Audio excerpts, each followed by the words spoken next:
It's kind of hard to feel like a hero when your mom kicks all the ass before you can even draw your own sword.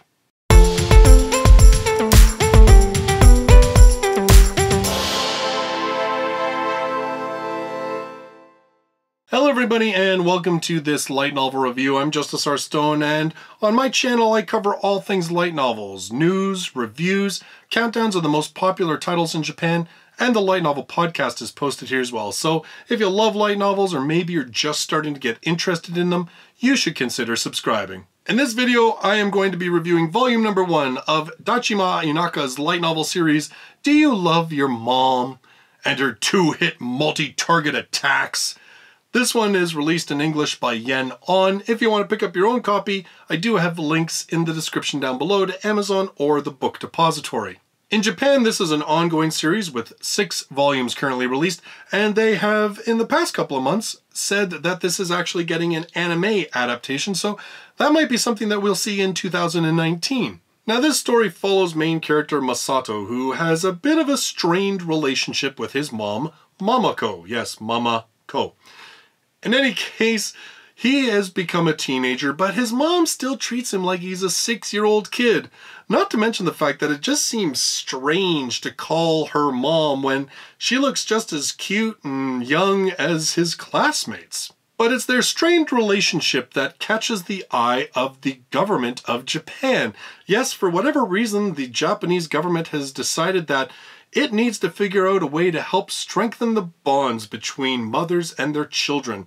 And so they've created this very unique experience for mothers and children to experience together.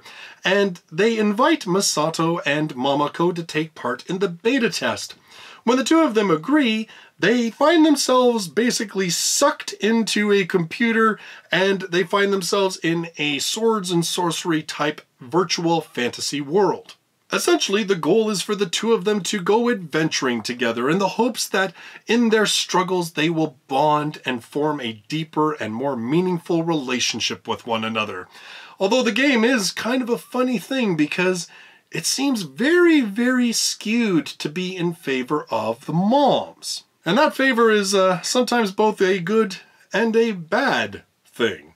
Now, I'll admit, when I first saw this book, I was a little bit worried because, let's be honest, given what the Japanese have done in manga, anime, and light novels with brothers and sisters, there was all sorts of weird, creepy, uncomfortable territory that this book could have gone to with a mother and son.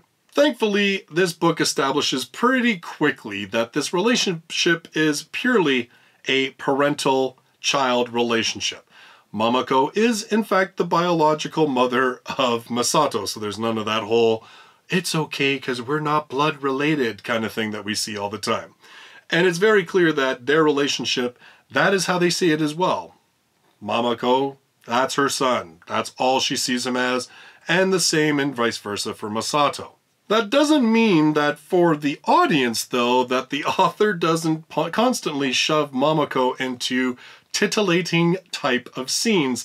It's kind of funny, actually, that most of the eishi in this book is reserved solely for the mother character.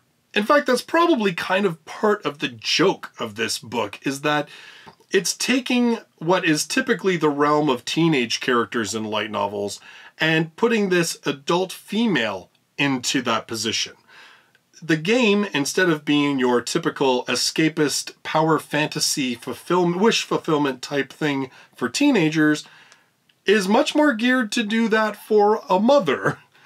We also, of course, as I said, we have mom constantly in eishi type situations, which in light novels is typically the realm of the teenage female characters. And even Masato's reaction is kind of funny because, of course, he has the expected negative reaction to his mother's clothing dissolving.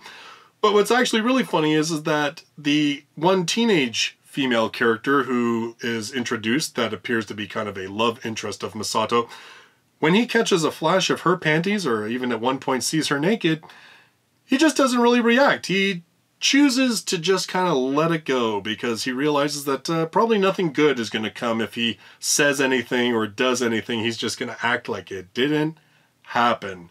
Which again is kind of funny because if you read a ton of light novels, you know that's not the usual reaction that a light novel protagonist has.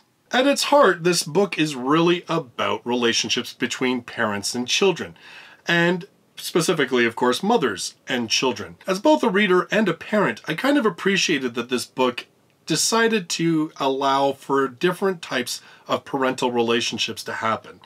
And that not only does it have different relationships, but that it actually acknowledges that being a parent isn't always great, just the same way that, well, let's face it, a lot of light novels make it pretty apparent that being a child is not always so great. And that parents can have negative feelings about their children. Parents can have a sense of disillusionment with their role as a parent. I actually really like the fact that this book bothered to acknowledge that at all, and to make the character who kind of brings that feeling to light not a completely irredeemable person. In terms of characters, I mean, the truth is most of these characters are fairly generic. Mamako is your very typical doting, loving, bit of an airheaded kind of mom character. Masato is your fairly run-of-the-mill, vanilla type light novel hero. And then, of course, we have their two main companions, which are Porta, that fills the cute little sister role, and then Wise, who fills the love interest, tsundere type role. The characters are certainly serviceable, and they fill their parts in the story quite well. Probably the standout character, though, is a character, Miss Shirase, who is a government official whose name means to inform, and because that's her name, she has taken it as her life mission to be informative, even if at times that's kind of detrimental. There's actually a fair amount of entertainment factor if you like running gags, because this book is filled with them. I, of course, mentioned already the whole running gag of Mom being in compromising positions and Masato freaking out, and Wise having a compromising position and Masato not really even noticing. Of course, there's also a running gag with Miss Shirase, who shows up in the game at a number of times, and the characters pretty much always encounter her initially in the same way, which is kind of a funny running gag as well. It makes the book feel a little light. It makes it, you know, it's a nice kind of pace to the book.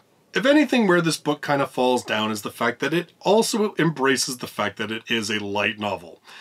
Most of it is generic. The world that they find themselves, aside from the fact that it is tailored towards moms, which is a little bit abnormal in a light novel, generally speaking, the monsters they encounter, the environments that they travel through, are not anything all that abnormal or different from just about any other swords and sorcery type light novel that we've read. There's also this sub-theme, this sort of idea that there's an external force acting in a way that is against the game or trying to circumvent and take over the game.